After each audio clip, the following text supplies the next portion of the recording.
Africa, Bantu, to the world, Bantu.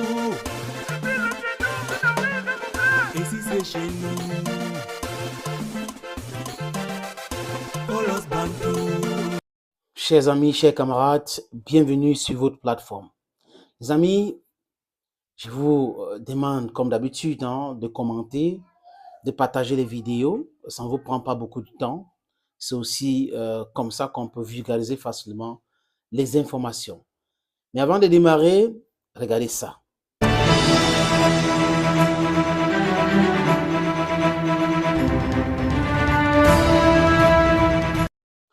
After that short break, welcome back, dear friends. Vous savez, sur cette plateforme, je vous ai présenté les 11 accords coloniaux. 11 accords coloniaux imposés aux pays africains par la France. Oui, de tous les pays qui utilisent le franc CFA. Même les pays qui n'avaient pas été colonisés par la France. Le Cameroun francophone, le Togo était sous tutelle française pour l'histoire. L'Allemagne avait colonisé ces pays et l'Allemagne a perdu la Première Guerre mondiale. Du coup, l'Allemagne a perdu ses territoires et la Société des Nations a donné ces territoires-là sous tutelle française. Le Togo et le Cameroun. La Guinée-Bissau et la Guinée équatoriale ont été colonisées par le Portugal et l'Espagne respectivement. Mais on ne comprend pas comment est-ce qu'ils ont pu accepter ce truc de fou-là, ce vol-là, bien organisé. Peut-être avec les armes, c'était possible. Mais il faut changer ce paradigme-là. Nous sommes à une autre époque, les amis, et la jeunesse comprend ces choses-là. Et ces documents commencent à sortir. Là, aujourd'hui, les amis, je vais vous parler de la charte de l'impérialisme. Cette charte de l'impérialisme concoctée lors de la traite négrière à Washington. Et ils ont mis en action cela en 1885 à Berlin lors de la conférence de Berlin pour diviser l'Afrique. Les amis, c'est dans une petite ville que ce document a été retrouvé. Et je dis merci à mon ami qui est en Côte d'Ivoire qui m'a donné ces documents-là. Il est enseignant de l'université. Il m'a demandé de ne pas citer son nom parce qu'il ne comprend pas pourquoi, même dans son pays, on est en train de faire trop de bruit pour rien sans comprendre des enjeux. Je pense que les gens en Côte d'Ivoire et dans beaucoup de pays africains, pas uniquement en Côte d'Ivoire, au Sénégal, n'ont pas vu ces accords-là. Et comment on peut accepter des choses comme ça et on pense qu'on est libre. Les gens portent la France sur la tête, la France, pour des intérêts bidons. Mais ça va finir, les amis. Les amis, je vais vous proposer la lecture de ce document. Oui, je commence avec l'introduction. La charte de l'impérialisme. La présente charte a été élaborée à Washington pendant la traite négrière. Ensuite, discrètement négociée à la conférence de Berlin en 1885. Pendant que les puissances occidentales se partageaient l'Afrique, renégociée secrètement à Yalta au moment du partage du monde en deux blocs après la Deuxième Guerre mondiale et pendant la création de la Société des Nations, l'ancêtre des Nations Unies. Source de ce document, comme je vous l'ai dit, c'est au musée de Tervuren en Belgique. C'est en 7 parties. Première partie, on parle d'un accord. Première partie, disposition générale. Article 1 de la devise de l'impérialisme, gouverner le monde et contrôler les richesses de la planète. Notre politique est de diviser pour mieux régner, dominer, exploiter et piller pour remplir nos banques et faire d'elles les plus puissants du monde. Article 2. Aucun pays du tiers-monde ne constitue un État souverain et indépendant. Article 3. Tout pouvoir dans les pays du tiers-monde émane de nous qui exerçons par la pression sur les dirigeants qui ne sont que nos marionnettes. Aucun organe du tiers-monde ne peut s'en attribuer l'exercice. Article 4. Tous les pays du tiers-monde sont divisibles et les frontières déplaçables selon notre volonté. Le respect de l'intégrité territoriale n'existe pas pour le tiers-monde. Article 5. Tous les dictateurs doivent mettre leurs fortunes dans nos banques pour la sécurité de nos intérêts. Cette fortune servira de dons et crédits accordés par nous comme assistants et aide au développement aux pays du tiers-monde. Les amis, la partie 2 parle du régime politique. Et on voit l'article 6, tout pouvoir et gouvernement établi par nous est légal, légitime et démocratique. Mais tout autre pouvoir au gouvernement qui n'émane pas de nous est illégal, illégitime et dictatorial, quelle que soit sa forme et sa légitimité. Article 7.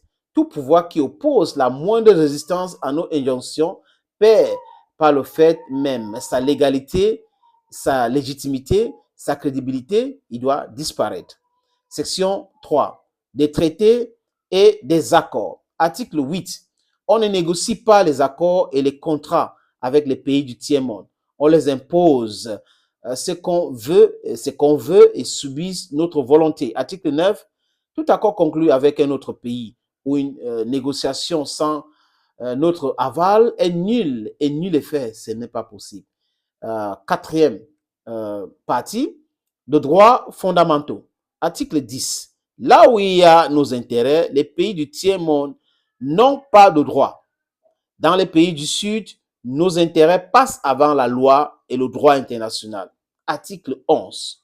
La liberté d'expression, la liberté d'association et les droits de l'homme n'ont pas de sens que dans le pays où les dirigeants s'opposent à notre volonté. Vous comprenez? Donc, dans les pays où les dirigeants s'opposent à leur volonté, c'est là où ils parlent de droits de l'homme, ils parlent de liberté d'expression. Mais ailleurs, ce n'est pas important.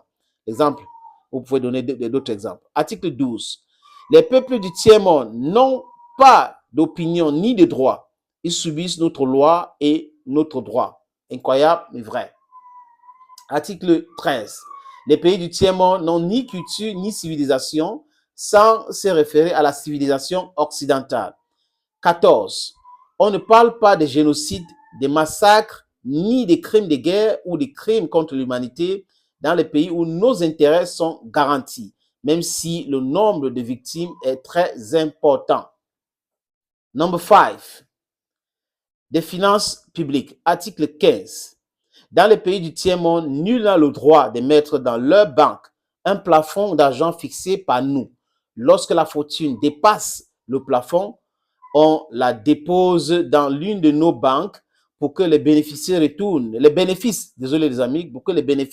retournent sous forme de prêts ou d'aide économique ou développement en espèces ou en nature.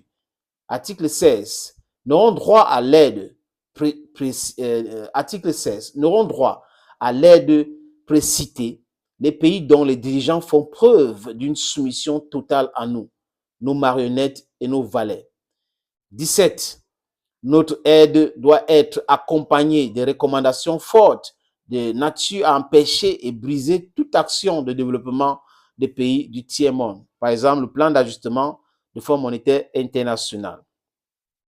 6. I think yes. This is we have des traités militaires. Des traités militaires. Article 18. Ça dit quoi? Sixième point. Article 18 dit nos armées doivent être toujours plus fortes et plus puissantes que les armées des pays du tiers-monde. La limitation et l'interdiction d'armes de destruction massive ne nous concernent pas, mais les autres.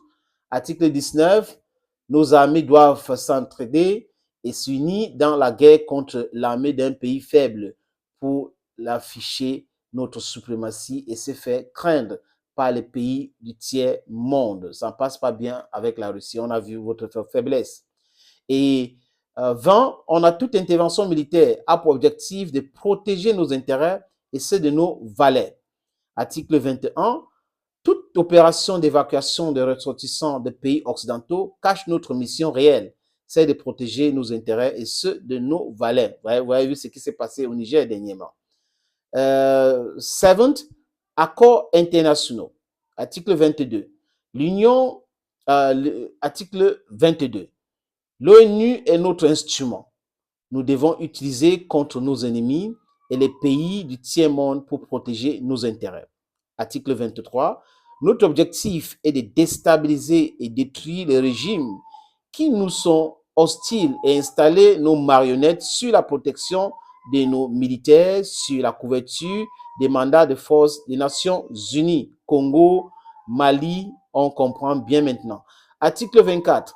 Les résolutions des Nations Unies sont des textes qui nous donnent le droit et les moyens de frapper, de tuer, de détruire les pays dont les dirigeants et les peuples qui refusent de se soumettre à nos injonctions sur la couverture de résolutions du Conseil de sécurité des Nations Unies. On a vu ce qui s'est passé, les amis, en Libye. Article 25. Notre devoir est de maintenir l'Afrique et d'autres pays du monde dans le sous-développement. Je vous l'ai dit ici. Je reprends l'article 25. Notre devoir est de maintenir l'Afrique et d'autres pays du monde dans le sous-développement. La misère, la division, les guerres, le chaos pour bien les dominer, les exploiter et les piller à travers les missions des Nations Unies. On peut citer le Congo, on peut citer d'autres pays. Article 26. Notre règle d'or est la liquidation physique des leaders et dirigeants nationalistes du tiers-monde. Ils ont fait ça avec Gaddafi, ils ont fait ça avec Sankara, ils ont fait ça avec Lumumba, ils ont fait ça avec Kwame Nkrumah, on comprend. Article 27. Les lois, les résolutions, les coups et tribunaux des Nations Unies sont nos instruments de pression contre les dirigeants et les leaders des pays qui défendent les intérêts de leur peuple. On voit ce qu'ils sont en train d'essayer de faire avec Vladimir Poutine et d'autres chefs d'État. Article 28. Les dirigeants de puissances occidentales ne peuvent être poursuivis, arrêtés ni incarcérés par les cours et les tribunaux des Nations Unies, même s'ils commettent des crimes de guerre et génocide ou des crimes contre l'humanité. George Bush, Tony Blair, Nicolas Sarkozy et j'en passe. Et on indique ici, les amis, c'est une note très importante. Et on nous explique où se trouve Thévoren. À Thévoren se trouve le musée royal de l'Afrique centrale. Thévoren, enseignement Thévoren est également en français et une commune néerlandophone de Belgique située en région flamande dans la province du Brabant flamand. C'est la seule commune périphérique de la région de Bruxelles, capitale, à être située dans l'arrondissement de Louvain. Les autres sont situées dans l'arrondissement de Halle-Witworth. Elle compte environ 20 600 habitants. Les amis, je ne connais pas cette ville, mais j'ai eu à visiter aussi la Belgique. Vraiment, la lecture, c'est pour ceux qui n'ont pas le temps de lire. C'est très important en audio ou en vidéo, vous pouvez comprendre facilement. Donc, vous pouvez être en train de conduire et vous écouter cela. Regardez comment les gens se sont réunis pour nous punir. Et il y a des gens normalement constitués, il y a des simulacres de chefs d'État qui sont en train de comprendre cela, qui accompagnent l'impérialisme, qui accompagnent les ex-colonisateurs, des gens qui nous ont esclavagés dans cette entreprise saudite, satanique. C'est exactement ce qu'ils sont en train de faire. Nous devons sortir de cela. Comment les gens vont se réunir pour nous dire que si nous décidons de protéger nos intérêts, s'il y a des leaders nationalistes, on va les tuer. Ils ont tué Sankara. Ils ont tué avant Sankara Lumumba. On l'avait tué. Les amis. Et ils ont tué tout le monde. Avec tous les leaders qui commencent, Olympio au Togo a été tué. Tous les leaders africains, les nationalistes qui ont essayé de libérer leur peuple, de sortir de cette emprise-là, ont été assassinés. Mais heureusement, les amis, nous sommes en 2023 et personne ne va accepter cela. We need to be our brother's keeper. C'est pour cette raison que ici, j'appelle au bon sens, je vous l'ai dit, des leaders africains, du moins on a quelques leaders, de venir ensemble, de se souder pour la libération de notre continent, pour la libération de notre pays, l'Afrique. Parce que nous ne pouvons pas, on ne peut pas, les amis, nous battre contre ces gens en rang dispersé. Nous devons être ensemble. Ce que le Mali et le Burkina Faso et maintenant l'Algérie et la Guinée-Conakry ont fait pour défendre le Niger, c'est une bonne chose. Ça fait en sorte que ces impérialistes-là, les agents sur le terrain ont peur parce qu'ils savent que nous sommes ensemble. Thank you, dear friends, for watching this other video on this platform. God bless you. Bye-bye.